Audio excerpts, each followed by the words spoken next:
Salutations mon cher panda, moi c'est Sahara, bienvenue sur ma chaîne. La vidéo de ce soir est différente de ce que je fais habituellement. Je vais te parler de plusieurs affaires, des affaires de meurtre, toutes plus horribles les unes que les autres, et toutes se passent le soir d'Halloween.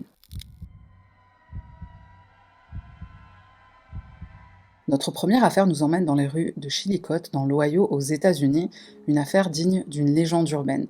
Nous sommes le 13 octobre 2015, la matinée s'annonce parfaitement normale pour des ouvriers qui s'apprêtent à travailler dans le quartier nord-est de la ville. Dans la rue Brunel, cette équipe d'intervention découvre un mannequin attaché à un grillage métallique. Vu qu'on est en plein dans la période d'Halloween, les ouvriers pensent que c'est juste une mise en scène et ils décrochent ce mannequin halloweenesque, et tu l'as sûrement compris, il ne s'agit absolument pas d'une déco très réaliste, mais d'un vrai cadavre humain. Ce mannequin accroché au grillage, c'est le corps sans vie d'une jeune femme. Son visage est tellement mutilé qu'elle n'est pas reconnaissable. Pas étonnant que les travailleurs l'aient prise pour un mannequin d'Halloween très flippant. Qui est cette victime? Il s'agit de Rebecca Cade, morte à l'âge de 31 ans. Elle ne pèse que 48 kilos pour 1,50 m. On suppose que cette personne sans domicile fixe a fait une mauvaise rencontre, et cette supposition sera confirmée par l'autopsie. En effet, l'examen du corps révèle des marques de défense, des hématomes, des blessures profondes. Se dessine alors un horrible scénario. Rebecca a lutté jusqu'à son dernier souffle pour tenter de survivre à cette attaque, et elle s'est coincée sur le grillage en essayant d'échapper à son assassin. Rapidement, les enquêteurs chargés de l'affaire découvrent de nouveaux éléments, une pierre ensanglantée, des traces de sang sur les lieux du crime. On découvre aussi des cendres de cigarettes. Dans un sac à main retrouvé à proximité, les enquêteurs trouvent la carte d'identité de la victime. Cette femme dépendante à l'alcool est maman d'un tout petit garçon appelé Brian, et incapable de prendre soin de lui à cause de son addiction, elle laisse la garde au papa et à sa belle-sœur Denise. Que s'est-il donc passé dans la nuit du 12 au 13 octobre? Pourquoi en vouloir à ce point à Rebecca? Cette nuit, Rebecca assiste à une fête bien particulière où drogue et alcool coulent à flot. Sur place, elle rencontre un certain Donny Cochénour, âgé de 27 ans. Les deux individus ont un rapport sexuel consenti, et après ça, l'histoire tourne en bagarre. Donny lui-même explique aux enquêteurs qu'ils se sont disputés, Rebecca l'a mordu et ils en sont venus aux mains. Après cette confrontation, le principal suspect est formel, il n'a plus jamais recroisé le chemin de la victime. Un témoin, une jeune femme du nom de Maria, complètement extérieure à la fête, rapporte avoir vu Rebecca monter dans une voiture avec 3 individus. Rapidement, la police arrête Donny en se basant notamment sur les aveux de sa propre sœur Lisa, qui atteste l'avoir retrouvée chez elle, couvert de sang et de boue. Le procès qui s'ensuit est un véritable labyrinthe de témoignages contradictoires. Des participants à la fête rapportent qu'une bagarre violente a bel et bien éclaté. Selon Joseph Like, un des invités, Rebecca s'est battue avec une autre femme, mais il explique aussi s'être évanoui à cause de l'excès d'alcool, ce qui fausse son jugement. Bon, le mec avait tellement bu qu'il a pris un homme pour une femme, donc son témoignage n'est pas trop recevable. Après délibération, le verdict tombe. Donny est déclaré non coupable. Il est acquitté. Il aura passé 18 mois derrière les barreaux en détention provisoire pour rien. Pourquoi Donny est innocenté à l'issue de ce procès? Selon la défense, l'ADN retrouvé dans le corps de la victime confirme la version des faits rapportés par le suspect. Ils ont bel et bien couché ensemble, mais est-ce lui qui a porté le coup fatal? Aucun élément probant ou preuve suffisante aux yeux de la loi ne permet de déclarer Donny coupable. D'autant plus que sa sœur Lisa, qui avait témoigné contre son propre frère à l'époque, finit par revenir sur ses propos. Non, elle n'a jamais aidé son frère à se débarrasser de vêtements ensanglantés, elle est aussi en proie à des addictions, mais comme elle est maintenant clean, elle admet avoir menti. En gros, embrouille entre frères et sœurs. Ah, l'addiction, c'est très moche. Comme on peut s'y attendre, la famille de la victime Rebecca est totalement brisée par cette tragédie, ils ne comprennent pas cette décision de la justice. Le mystère plane toujours sur les circonstances exactes de la mort de cette femme. Qui est le vrai responsable du meurtre de Rebecca Cade? Est-ce qu'on saura un jour pourquoi? Un meurtre parmi tant d'autres, un règlement de compte? Une chose est sûre, personne ne mérite ce qu'a vécu Rebecca, et la seule chose qu'on puisse espérer maintenant pour ce cold case, c'est qu'un jour il soit résolu. Notre prochaine affaire se passe à Amarillo, au Texas. Tout commence le jour d'Halloween du 31 octobre 1981 au couvent Saint-Francis. Sœur Thaddeus Benz, une dame très pieuse et religieuse, est retrouvée morte dans sa chambre. Elle est retrouvée par les autres, bonnes sœurs, et ce qui est vraiment étrange, c'est que la porte de sa chambre est fermée à clé, alors que d'habitude les sœurs ne verrouillent rien dans le couvent. En plus, sœur Thaddéa est sourde, elle a besoin d'aide pour se déplacer, alors pourquoi avoir verrouillé la porte de sa chambre? Sœur Thaddéa est retrouvée dans un état horrible, on dirait que quelqu'un s'est vraiment acharné sur elle. Malheureusement, les religieuses vont commettre une erreur impardonnable pour l'enquête, elles vont nettoyer la scène de crime. Bien sûr, il s'agit d'un meurtre. Elles vont aussi toucher le cadavre, tout part d'une bonne intention, couvrir la nudité de cette pauvre dame et lui redonner sa dignité, mais les policiers ont besoin de preuves matérielles et doivent procéder à l'autopsie, autopsie qui révèle plusieurs éléments troublants. La victime a été poignardée, étranglée et aussi violée. Qui a pu commettre un acte à ce point monstrueux, s'en prendre à une nonne aussi dévouée et respectée par la communauté? Seulement 10 jours après le meurtre, la police d'Amarillo arrête un adolescent de 17 ans qui s'appelle Johnny Frank Garrett. Il dit être innocent, mais les officiers ont des preuves circonstancielles assez troublantes. Et en plus, il a le profil parfait, ou presque.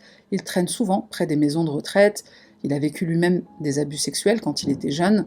Certaines personnes qui ont été victimes dans l'enfance reproduisent parfois ce qu'elles ont vécu. Avec ce parcours chaotique, son enfance a sûrement joué un rôle dans ce qu'il est devenu. Comme de nombreux tueurs avant lui, Johnny est accro à la drogue, il souffre du trouble de la personnalité multiple, ce qui explique peut-être pourquoi il dit être innocent au départ, mais pendant son interrogatoire, il avoue. En détention provisoire, il reprend son refrain du début « Je suis innocent ». Est-ce qu'on peut se fier à ses aveux? Est-il vraiment innocent? Malgré son profil psychologique, Johnny sera quand même considéré apte à être jugé. Il est déclaré coupable de meurtre au premier degré et condamné à la peine de mort. Pendant 11 longues années de détention, il clame son innocence depuis sa cellule de prison. Il répète que la justice s'est trompée, qu'il n'a jamais commis ce crime odieux. Les preuves sont-elles vraiment si flagrantes? Surtout que pendant l'autopsie, le médecin légiste a jeté l'échantillon de sperme. On ne peut donc pas confirmer avec certitude que Johnny est responsable du meurtre de sœur Thaddéa.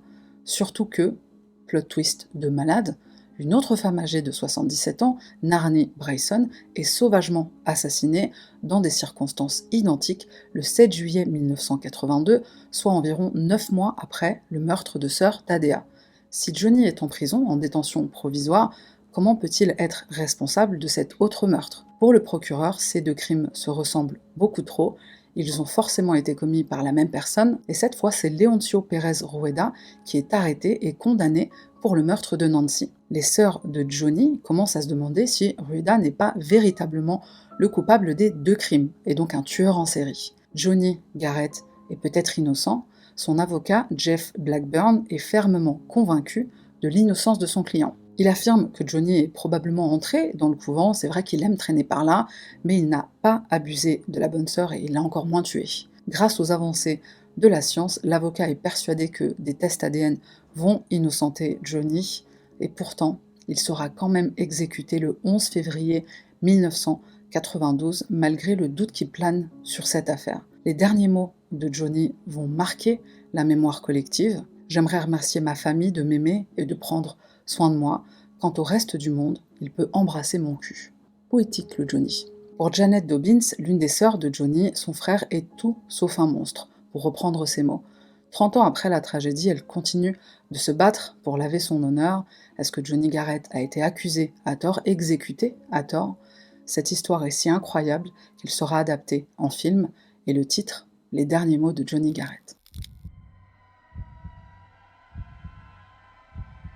Certaines personnes fêtent Halloween en avance. C'est le cas de Joel Lovelin, un homme de 38 ans, et sa fiancée Heather Isling, 31 ans. On reste aux États-Unis, dans le Dakota du Nord, et plus précisément à Grand Forks, une ville d'environ 53 000 habitants. Une bande de fêtards organise une petite soirée au Broken Drum Lounge et Casino. Les potes font la tournée des bars en bus, ça boit, ça rigole, une soirée normale entre potes. Enfin normale, pour le moment. Joel est déguisé en joueur de hockey avec le maillot vert de l'université Fighting Sioux. Heather, sa fiancée, est déguisée en mécanicienne. Bon, pourquoi pas. Le concept de la soirée est plutôt simple, on fait la tournée des bars, c'est un peu comme un pub crawl, sauf qu'ils sont en bus et pas à pied. Et en cette soirée du 27 octobre 2007, Joel reçoit un appel sur son portable, il s'écarte du groupe pour décrocher, il sort du bar et il laisse Heather à l'intérieur. Ce sera la dernière fois que la jeune femme verra son compagnon en vie. Le corps de Joël est découvert sur un parking à proximité, il est couvert de bleu, son crâne est presque fendu en deux.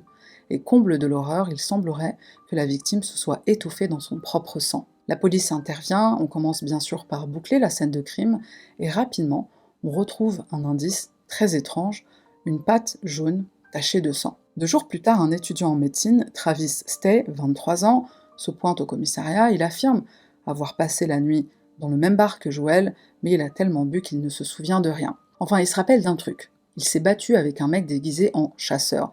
Il s'est évanoui et puis il est rentré chez lui en taxi. Travis était déguisé en lion pour la soirée d'Halloween, donc il s'est battu avec un chasseur, voilà pour préciser le truc. La police remarque que son visage est couvert de bleu. Normal, hein, c'est les conséquences de la baston. Travis coopère totalement avec la police et il les laisse même fouiller son appartement, il remet ses chaussures aux agents. La police scientifique examine les chaussures de Travis et également un pull jaune qu'il retrouve dans sa poubelle. Un pull jaune, une patte jaune sur la scène de crime, ça sent pas bon pour Travis. Les tests ADN révèlent que le sang retrouvé sur ce pull jaune qui appartient à Travis est celui de la victime Joël. Et cette patte jaune, elle appartient sans doute à son costume de lion. Pour les enquêteurs, cette preuve suffit à inculper Travis Stay pour le meurtre de Joël Lovelin. D'ailleurs, quand on lui demande pourquoi il a jeté son pull, il répond en toute transparence « Bah parce qu'il était couvert de sang, wesh ». Bon, il a pas dit wesh, mais presque. Pendant le procès pour le meurtre de Joël, les avocats de Travis sont formels. Leur client n'a pas pu tuer Joël. Travis mesure 1m75 pour 72 kg, alors que la victime est un géant d'1m93 qui pèse 108 kg. Autre élément qui sème le doute, Joël ne s'est pas battu ou défendu pendant son agression. Un mec l'agresse et il se laisse faire, on n'y croit pas trop. Est-ce vraiment Travis qui a porté le coup fatal ? Ce soir-là, au moment du meurtre, il y avait de nombreux autres participants à la fête, et ce chasseur avec qui Travis s'est battu, c'est qui? Il sort d'où?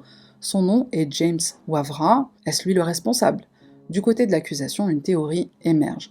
Travis, dans son ivresse profonde, a peut-être cherché à se battre avec le chasseur, mais il s'en est plutôt pris au joueur de hockey. Il devait voir double, il a peut-être confondu. Un quiproquo mortel qui coûte la vie à Joël. Ça, c'est une théorie, mais qu'en est-il des faits? Le chauffeur du bus qui conduit les fêtards de bar en bar, il s'appelle Brice Larson, pour l'occasion, lui aussi est déguisé en cow-boy. Et tout de suite, quand les enquêteurs l'interrogent, ils remarquent que ce mec est très chelou. Il est sur la défensive vis-à-vis de la police, et il parle de Joël comme s'il savait déjà ce qu'il s'était passé. Retour à l'enquête 2 minutes. Le soir du meurtre, quand la police commence les investigations, dans un bar de Grand Forks, ils trouvent un clown en train de pleurer. Il s'appelle John Desiel, et voici ce qu'il a à dire quand on l'interroge.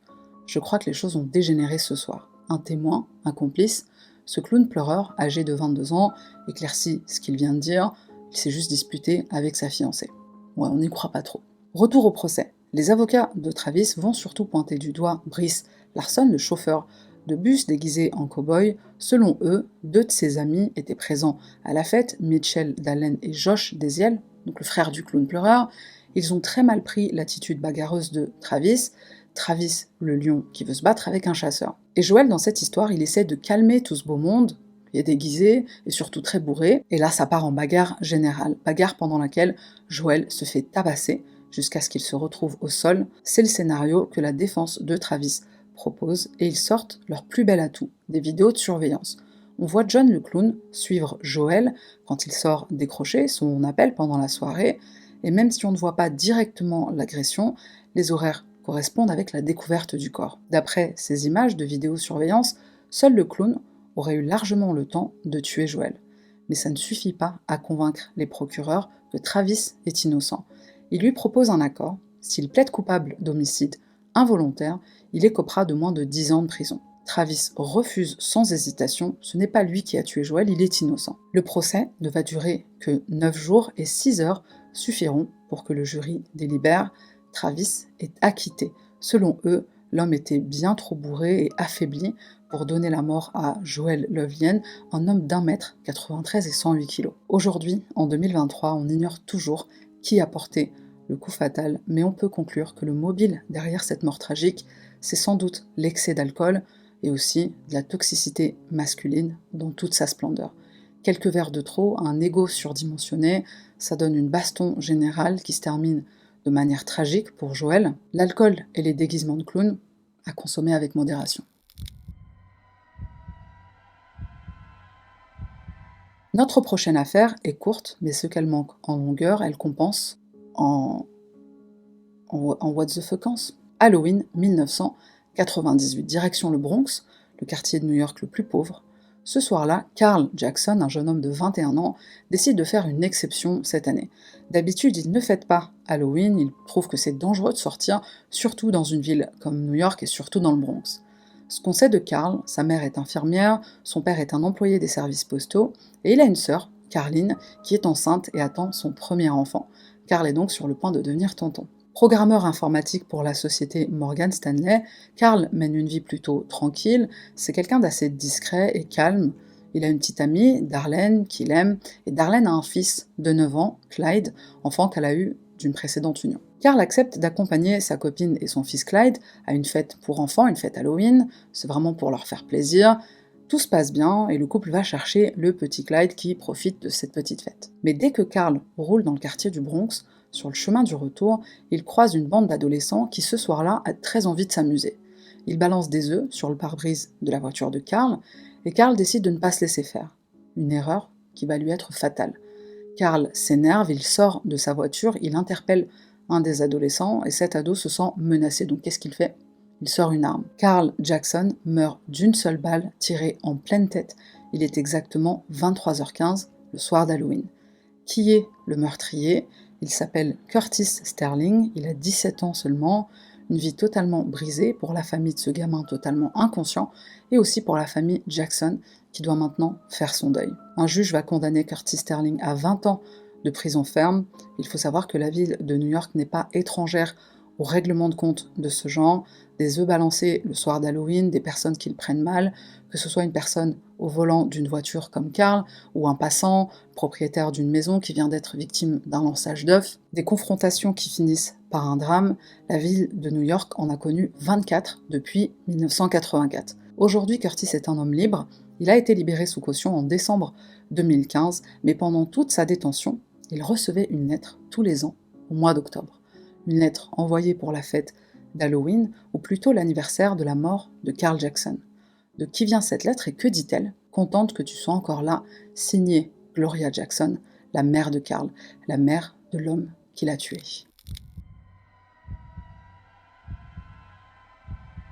Au 7150 South Winchester Avenue, dans les quartiers sud de Chicago en Illinois, une simple dispute de couple va se transformer en véritable bain de sang. Et le motif derrière ce meurtre très violent est complètement improbable, on croirait presque à une mauvaise blague. La femme impliquée dans cette affaire s'appelle Maria Adams, elle est âgée de 49 ans, elle se trouve en compagnie d'un homme, son petit ami, Ledell Peoples, 55 ans. Nous sommes dans l'après-midi d'Halloween en 2011, et l'un de ces deux individus va commettre une atrocité sans nom. La raison à l'origine de ce massacre? Un sac de bonbons. Non, je ne plaisante pas. En effet, ce qui indigne à ce point Ledell, c'est le fait que sa chérie lui ait peut-être volé ses bonbons d'Halloween. Toi-même, tu sais à quel point j'aime la bouffe, mais à ce point, quand même, c'est chaud. Tu tuerais pour des haribots? Au départ, le couple se dispute verbalement, normal, les insultes fusent, et ensuite c'est une assiette qui vole à travers la pièce. Maria la balance directement au visage de Ledell qui se la prend en plein dans l'œil. Ah, une assiette dans l'œil, ça doit piquer, je pense. La tension est à son comble, on atteint le point de non-retour. En réponse à cette provocation qui aurait pu lui coûter la vue d'un œil, Ledell brandit un couteau, et pas un couteau à beurre, un couteau à steak. Donc tout de suite tu comprends son intention de vraiment faire du mal. Maria est terrifiée, son compagnon se jette sur elle et la poignarde à plusieurs reprises.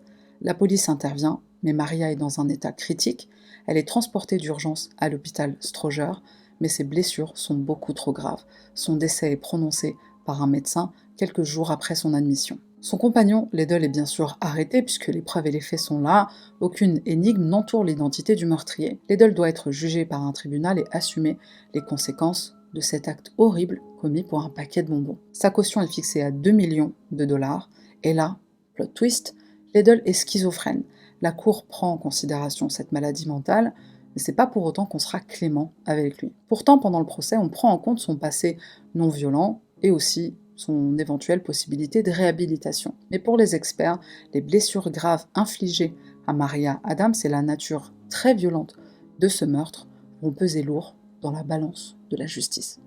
Poète à mes heures perdues. Le tribunal condamne Liddell Peoples à 30 ans de prison ferme.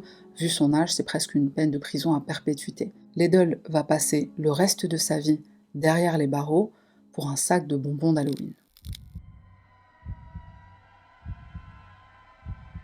Notre prochaine histoire débute dans la ville très tranquille de Fond du Lac, dans le Wisconsin. On va faire un petit voyage dans le temps, on remonte à l'année 1973. Dehors, les rues sont illuminées, décorées de citrouilles, les enfants se préparent à récolter des bonbons, en bref, l'euphorie d'Halloween. Comme les autres gamins de son quartier, Lisa Ann French, une adorable petite fille âgée de 9 ans, est très impatiente de pouvoir se déguiser. Pour l'occasion, elle porte un costume de vagabond, genre Oliver Twist au féminin. Elle prévoit de se rendre à la maison de sa copine Anne, mais Anne est privée de sortie ce soir-là. Lisa va donc faire la tournée des maisons toute seule. Elle sait qu'elle peut frapper aux portes de ses voisins sans souci. Elle sonne chez l'un d'entre eux et prononce la célèbre phrase « trick or treat », des bonbons ou un sort. On l'invite à entrer tout en lui parlant de friandises, mais Lisa ne ressortira jamais de cette maison. Du côté de la famille de la petite Lisa, sa maman Marianne Gehrig s'inquiète de ne pas voir sa fille rentrer. C'est vrai qu'aujourd'hui ça nous paraît imprudent de laisser son enfant de 9 ans sortir seul le soir, mais dans les années 70, les mentalités sont un peu différentes. Marianne demande de l'aide à ses amis pour chercher Lisa, et dès que la disparition est officiellement signalée, toute une équipe de volontaires se mobilise pour la retrouver. Malheureusement, 4 jours plus tard, la petite Lisa est retrouvée par un fermier, un certain Gerald Braun. Le corps sans vie de la petite se trouve dans un champ dans la ville de Taïsida. La famille de Lisa est dévastée. Nous sommes le 3 novembre 1973 quand on procède à l'autopsie, et cette autopsie va permettre d'en savoir plus sur les sévices qu'aura subi la fillette de 9 ans. Lisa est morte asphyxiée. Qui a pu commettre un acte aussi barbare, profiter de l'innocence d'une enfant, un soir de fête qui plus est? Les autorités offrent une récompense de 10 000 $ pour tout indice qui permettrait d'attraper le coupable. Et rapidement, la police porte ses soupçons sur un homme, Gerald Miles Turner Jr., un voisin qui connaît bien la petite Lisa. Gerald et sa femme Arlene viennent d'accueillir un heureux événement au sein de leur foyer, ils viennent d'avoir un bébé, une famille en apparence tout ce qu'il y a de plus normal. Malgré les soupçons de la police, Gerald n'avoue pas. En tout cas pas tout de suite. En effet, il faudra attendre 9 mois pour qu'il avoue enfin avoir violé et tué la petite Lisa. Et voilà comment s'est déroulée cette tragique soirée d'Halloween. Lisa sonne à la porte de la famille Turner, Gerald lui ouvre et ils partent ensemble vers sa chambre à lui. Gerald agresse sexuellement Lisa tout en l'asphyxiant, elle perd connaissance et à ce moment-là, Arlene, la femme de Gerald, rentre à la maison sans savoir ce qui vient de se passer dans la chambre à coucher du couple. Lorsqu'Arlene quitte le domicile vers 20 h, Gerald en profite pour cacher le corps de Lisa dans un sac. Enfin, il conduit avec sa voiture jusqu'à un champ, le champ dans lequel le cadavre de Lisa sera retrouvé plus tard par un fermier. En 1975, Gerald Turner est condamné à 38 ans et 6 mois de prison ferme pour son crime, mais ce n'est que le début d'une longue saga judiciaire. Entre les libérations conditionnelles et les retours en prison, Gerald ne se laisse pas faire. Les membres de la famille de Lisa et la communauté de sa ville, Fond du Lac, se battent pour que Gerald reste emprisonné, et cette lutte va conduire à la création de la loi du Wisconsin, la loi Turner. C'est une loi qui permet d'enfermer les criminels dangereux dans des établissements de santé mentale, même après leur libération. Finalement, le 23 février 2022, c'est le moment de vérité. Est-ce que Gerald va lui-même être soumis à cette nouvelle loi? Le juge Paul Cisny tranche et maintient Gerald Turner en détention dans un hôpital psychiatrique de haute sécurité. Ça ne ramènera pas Lisa à la vie, mais au moins, justice a été rendue. Direction Parksburg en Pennsylvanie, dans le comté de Chester, pour cette nouvelle affaire qui, bien sûr, se déroule le soir d'Halloween en 2018. Dans les quartiers populaires de la ville se trouve un pavillon qu'on peut surnommer sans se tromper la maison de l'horreur. Et accroche-toi bien parce que les détails de cette affaire sont sordides. Amy est une petite fille de 5 ans, insouciante et très heureuse de fêter Halloween. Sa mère, Cara Robinson, est une jeune mère célibataire de 25 ans, elle a 2 enfants, Amy, 5 ans, et un garçon de 2 ans. Pour gagner sa vie, Cara travaille comme aide-soignante à domicile.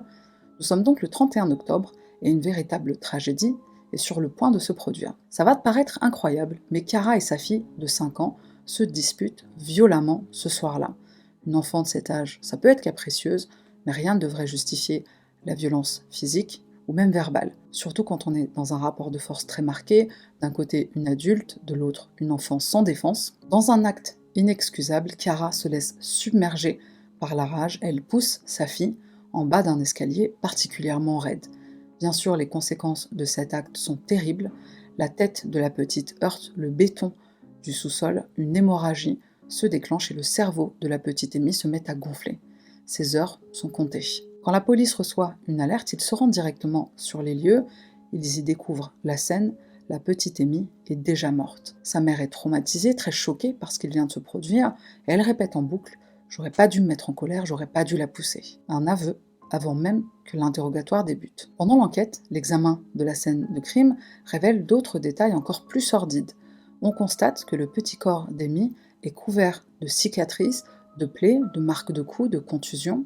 Cet accident semble être en réalité le point culminant d'une vie d'abus. Pour les experts, il n'y a aucun doute, Chiara Robinson maltraite régulièrement sa fille, et le comble dans tout ça, c'est pas la première fois que Chiara est signalée aux autorités. En décembre 2017, un appel anonyme est passé au département de protection de l'enfance, des jeunes et des familles du comté de Chester, et au bout du fil, la personne témoigne « Amy vient de se faire battre pour lui faire tenir sa langue ». Alors pourquoi avoir laissé la garde de la petite Amy à sa mère? Selon la police, les enquêteurs n'ont pas pu interroger le témoin inconnu. Cette enquête n'a mené à rien, enfin si. On a ordonné à Chiara de suivre des cours de parentalité. Pisse dans un violon, c'est tout aussi efficace. Le procès pour meurtre de la petite Amy commence. Chiara, sa mère, passe un accord de plaidoyer avec les procureurs. Elle plaide coupable pour meurtre au 3e degré. Le juge en charge de l'affaire la condamne à une peine de 18 à 36 ans de prison. Heureusement, il y a au moins la bonne nouvelle concernant le petit frère de la pauvre Amy. Tu seras soulagé d'apprendre qu'il est sauvé des griffes de sa mère. Il est aujourd'hui placé sous protection. Espérons qu'il réussira à grandir entouré d'amour, malgré ce début de vie très difficile pour lui. On se plonge maintenant dans un crime si terrifiant qu'il fait même douter de sa propre existence. Une des histoires d'Halloween les plus célèbres. Si tu ne connais pas encore le nom O'Bryan, prépare-toi à avoir des sueurs froides. On est en automne de l'année 1974, le petit Timothy O'Bryan a 8 ans, il profite de la soirée avec sa sœur Elizabeth et leur papa, Ronald Clark O'Bryan. Dans les rues de Pasadena, au Texas, la fièvre d'Halloween gagne tout le monde. Petits et grands comptent récolter un max de bonbons. Le père de famille accompagne ses enfants, aidé d'un ami de l'église, Jim Bates, oui Bates comme dans le Bates Motel de Psychose, à croire que ces affaires criminelles elles font exprès. Je disais donc, Ronald et ses 2 enfants, accompagnés de Jim et ses 2 enfants à lui, empruntent les rues de Pasadena. Des enfants qui s'amusent, 2 pères qui les surveillent, jusque-là tout va bien. Notre petit groupe s'approche d'une maison, il frappe à la porte, mais personne ne répond. Les enfants sont impatients, donc ils s'éloignent pour tenter leur chance ailleurs. Jim les suit. Ronald les rejoint quelques minutes plus tard. Et il a dans les mains des bonbons, des Pixie Sticks. C'est des petits tubes colorés qui sont remplis de sucre en poudre. Il a touché le jackpot, donc il a bien fait de rester derrière. De retour à la maison des O'Bryan, Timothy n'est pas rassasié, il a encore envie d'un dernier bonbon avant d'aller dormir. Son père cède à sa demande et lui donne un Pixie Sticks. Problème, Timothy ne digère pas du tout. Le petit garçon se met même à vomir et convulser. Ronald appelle une ambulance et alors qu'ils sont en route pour l'hôpital, le petit Timothy décède. Une enquête est lancée, c'est pas normal qu'un gamin meure comme ça, il doit forcément y avoir une raison. Et en effet, l'investigation révèle que les Pixie Sticks de Timothy étaient empoisonnés. On y retrouve du cyanure de potassium, un poison mortel.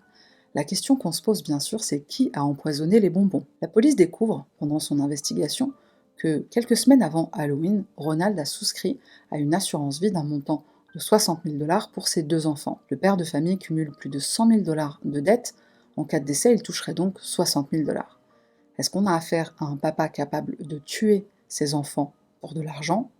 L'enquête continue. Pour dissiper le moindre doute, la police obtient un mandat de perquisition et les experts trouvent une paire de ciseaux couverte de bouts de plastique, et ces bouts de plastique ressemblent aux bonbons empoisonnés. Ronald O'Bryan est arrêté et inculpé de meurtre et 4 tentatives de meurtre. Alors pourquoi 4? Parce qu'a priori, le suspect a distribué des bonbons empoisonnés à 4 enfants, les siens et ceux de son ami Jim Bates. Devant la cour, Ronald O'Brien plaide non coupable et nie toute accusation. Sa théorie à lui, un meurtrier en fuite qui a profité d'Halloween pour s'attaquer aux enfants. Malheureusement pour ce manipulateur, les témoignages ne jouent pas en sa faveur. Pendant le procès, on découvre que Ronald a consulté un professeur à l'université où ce professeur étudie la dangerosité des poisons. Tiens, comme par hasard. Autre témoignage, un employé raconte qu'un homme est venu dans son magasin un jour de la fin du mois d'octobre de cette année-là pour se renseigner au sujet du cyanure. Le procès se termine en 1975. Trop de preuves et de témoignages combinés les uns aux autres permettent au jury de délibérer dans ce procès incroyable. Ronald O'Brien est condamné à la peine de mort. En 1984, après avoir fait appel en vain, l'homme qu'on surnomme Candyman est exécuté. Phew! Ah bah, franchement, les affaires d'Halloween, c'était fort intéressant, mais je crois pas que j'en referai, parce que ça fait beaucoup de cauchemars combinés, tu vois? Donc je te laisse sur cette excellente note. Merci d'avoir regardé cette vidéo jusqu'à la fin. N'oublie pas de t'abonner, de laisser un commentaire pour soutenir la chaîne.